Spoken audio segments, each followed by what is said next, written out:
What is up, everyone? This is Omegabalmung here, and with another video. And this time we're looking at the rest of the year, which is only about 2 months, probably 2 months and a half now.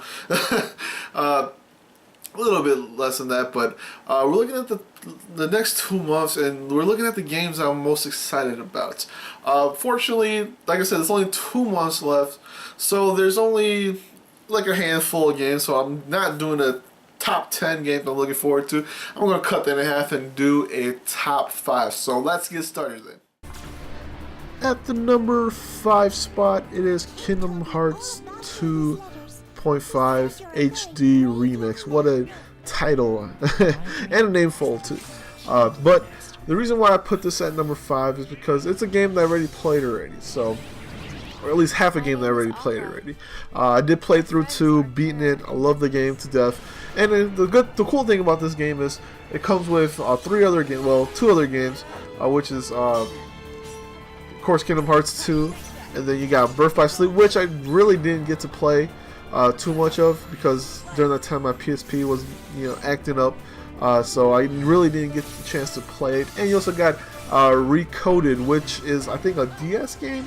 Which, but in the 2.5 remix, it's only a cutscene, and you get to just see the cutscene, and it talks about the game. So, unfortunately, this is just 2 and Birth by Sleep. But at the same time, I'm still really excited because Birth by Sleep, which, like I said, it's a game I haven't played yet, which I'm still interested in. I love how you can transform into the cool suits and stuff like that.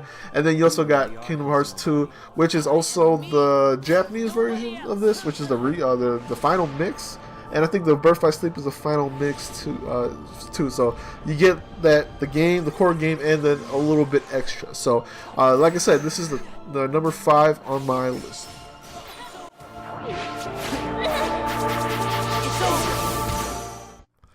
At the number 4 spot, it is Far Cry 4 for the PS4. I really enjoyed playing, Far Cry 3 back when it came out the first time. And then I actually liked playing the DLC that came with it too. After a few months, we got that Blood Dragon or whatever it's called. But anyways, Far Cry 2 is, you've seen I don't know if I had a video for this, but Far Cry 2 for me was a really bad game.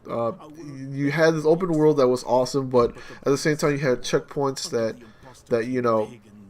were bothersome.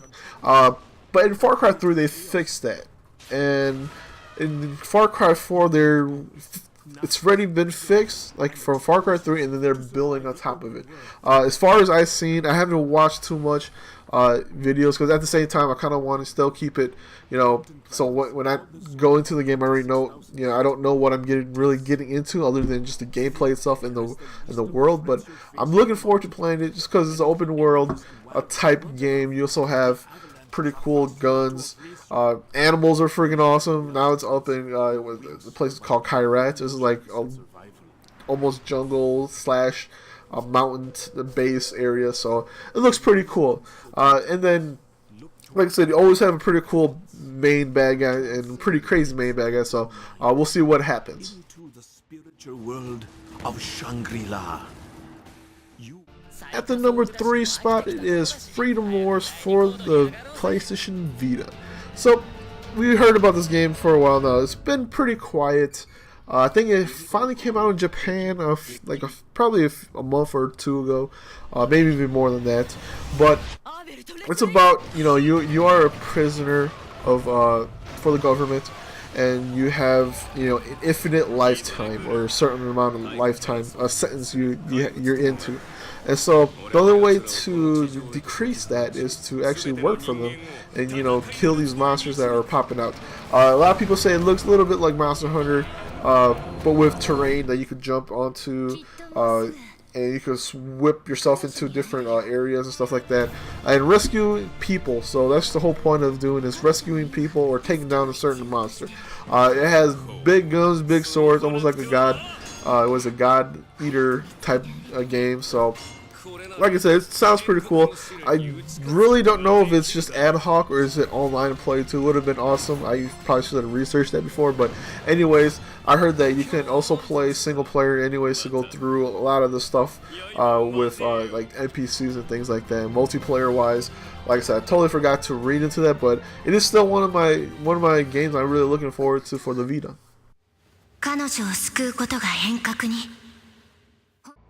At the number 2 spot is Lords of the Fallen for the PS4.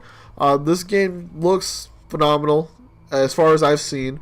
The trailer itself looks cool. I've seen a little bit of gameplay. To me, like everybody else, it does kind of look like a little bit like Dark Souls. But that also makes it pretty cool looking too at the same time. The way the combat feels looks heavy. At the same time, you have to block and do all that little things, like kind of like Dark Souls and Demon Souls and stuff like that. So I'm still looking forward to it. It's action based RPG. Hopefully it's RPG, but from the looks of it, it looks RPG because the trailer that I have playing in the background here, it looks like you get stronger as you go.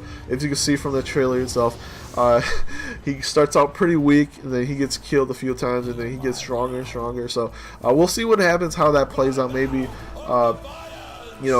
that's a boss where you shouldn't have probably never fought yet. I mean, later on you can fight like that. So I'm still looking forward to it. Hopefully it does pan out to be pretty good. If it doesn't, it'll be on my most disappointing list. There's a few games on that list already. By the end of the year, I should probably make one. But anyways, like I said, I'm still looking forward to this game. Hopefully it does come out pretty good. And then, like I said, I don't think it's a developer I haven't even heard of yet. So hopefully, they swing it out of the park for this. I do love the action, the way the action looks, the way the fighting style is, and all that. Hopefully, it does have RPG elements to it. So it, as long as you have the RPG element to it, it's in my radar.